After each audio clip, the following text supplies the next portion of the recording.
Esta reflexão bíblica, ela se encontra no livro de Atos, capítulo 17 e o versículo 15 em diante, que fala sobre um fato da vida do apóstolo Paulo em sua segunda viagem missionária. Diz a Bíblia que quando ele chegou em Atenas, ele foi o espírito do apóstolo Paulo, ele se angustiou de uma forma tremenda por contemplar tanta idolatria. Veja o que diz o texto bíblico.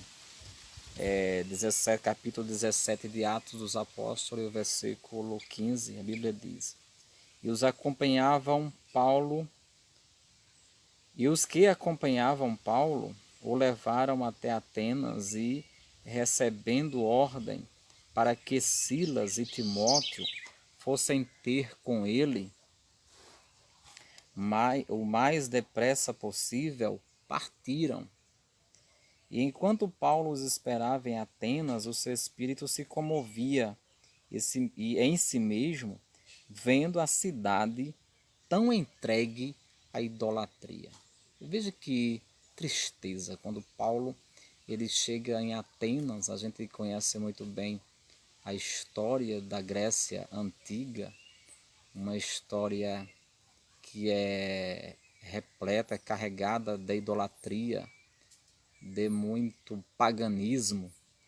E observamos que Paulo, ao chegar àquela cidade, respectivamente uma cidade principal da Grécia antiga, Atenas, ele chega naquela cidade e ele fica angustiado por tanta idolatria. E a Bíblia diz que ele ficou ali esperando Silas e Timóteo chegarem, pois Silas e Timóteo os haviam de o acompanhar em sua segunda viagem missionária. E aqui no versículo 16, a Bíblia diz: E enquanto Paulo os esperava em Atenas, veja que Paulo aquele estava em Atenas, o seu espírito se comovia em si mesmo, vendo a cidade tão entregue à idolatria. De sorte que, versículo 17, de sorte que disputava na sinagoga com os judeus e religiosos, e todos os dias na praça com os que se apresentavam. Então veja que Paulo ele tinha uma grande missão. A missão de Paulo era uma missão muito difícil, além de ele ter que apresentar a palavra de Deus, né, a sua missão, que era apresentar o Senhor Jesus nas sinagogas, que não era fácil, pois nas sinagogas era ensinado acerca da lei de Moisés, e falar de Jesus ali na sinagoga não seria muito aceito.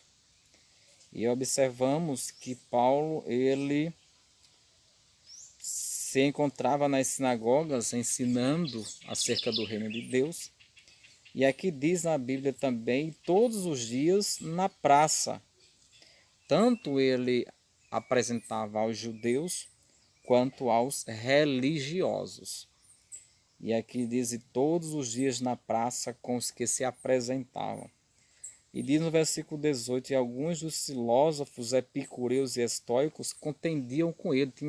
Existiam vários filósofos que a gente sabe que na Grécia Antiga existiam muitos filósofos, Platão, Sócrates e tantos outros. Observamos aqui que esses filósofos epicureus e estoicos, eles contendiam com Paulo. E eles diziam, o que quer dizer este paroleiro? Né? Chamavam Paulo de paroleiro, né? De pregador sem futuro, pregador sem nenhuma importância. E outros diziam, parece que é pregador de deuses estranhos, né? Pois Paulo ele anunciava acerca de Jesus. A ressurreição de Jesus era algo novo, e eles entendiam que era algo estranho, porque lhes anunciava a Jesus e a ressurreição. E tomando-o levaram ao Areópago, dizendo: poderemos nós saber que nova doutrina é essa que falas? Então veja que eles chamaram Paulo para ir ao Areópago, que era um centro, um local público onde se encontravam, né, várias pessoas para discursar sobre vários temas, né, de filosofia, de religião, enfim, sobre ética, sobre moral, enfim.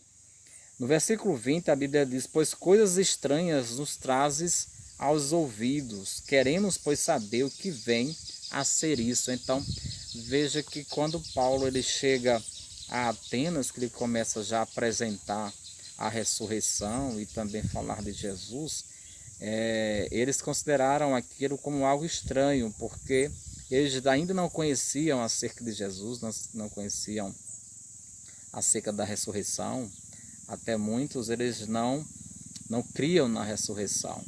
Mas quando Paulo ele começou a falar, a apresentar a ressurreição, aí isso chamou a atenção. Pois bem, quando Paulo ele se encontra no Areópago, lá em Atenas, e ali conversando com os judeus e também com os atenienses, ele apresenta e ele diz o seguinte no versículo 22, veja o que Paulo ele apresentou.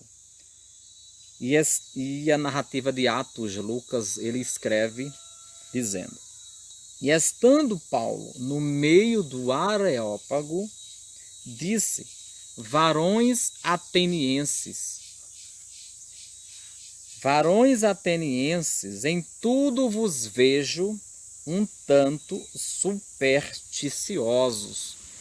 Aí Paulo ele chega ali, ele diz para aqueles varões, né, para aqueles homens, e ele diz: ó, em tudo vos vejo um tanto supersticiosos, porque em Atenas existiam uma infinidade de deuses, era deuses para todo tipo de coisa, era para todo tipo de dor, era para todo tipo de desejo, né? Mas Paulo ele diz no versículo 23, porque passando eu e vendo os vossos santuários, achei também um altar. Aí Paulo diz: olha, eu passando por Atenas, eu achei também, além de encontrar vários altares com vários deuses, com uma infinidade de deuses, eu encontrei um altar. Eu encontrei um altar que tem um título, apenas o título escrita a seguinte mensagem. Aí ele diz: porque passando eu e vendo vossos santuários, achei também um altar em que estava escrito: ao Deus desconhecido.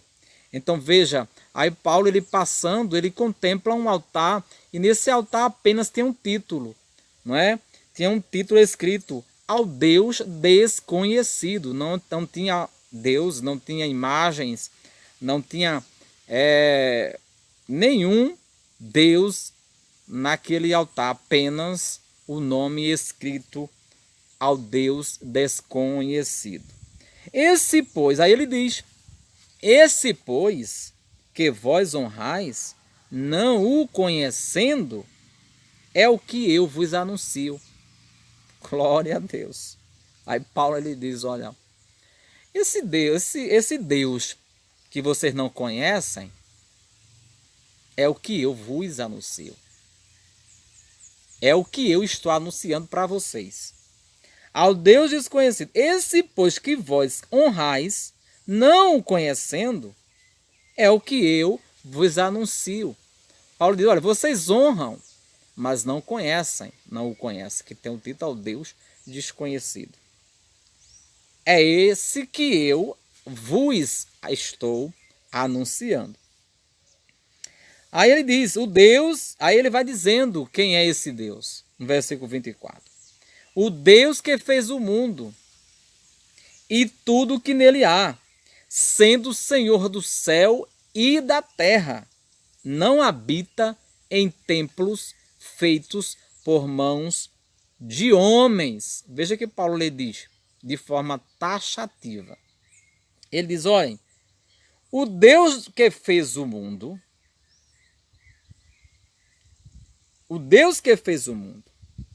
e tudo que nele há, é o que eu vos anuncio. Aí ele vai dizendo, ele não habita em templos feitos por mãos de homens. Por que Paulo estava dizendo isso? Porque os atenienses imaginavam que Deus estava naquelas imagens, que Deus estava naqueles objetos que haviam sido fabricados pelos homens, pela imaginação do homem. Aí Paulo ele diz, olha, ele vai dizer no versículo 25, nem tampouco é servido por mãos de homens. Veja que ele diz para os atenienses, olha, o meu Deus, ele não precisa ser servido por mãos de homens. Glória a Deus. Ele não é servido, pelo contrário, ele é quem nos serve. Nem tampouco é servido por mãos de homens, como que necessitando de alguma coisa. Ele disse, meu Deus, ele não necessita que alguém o carregue.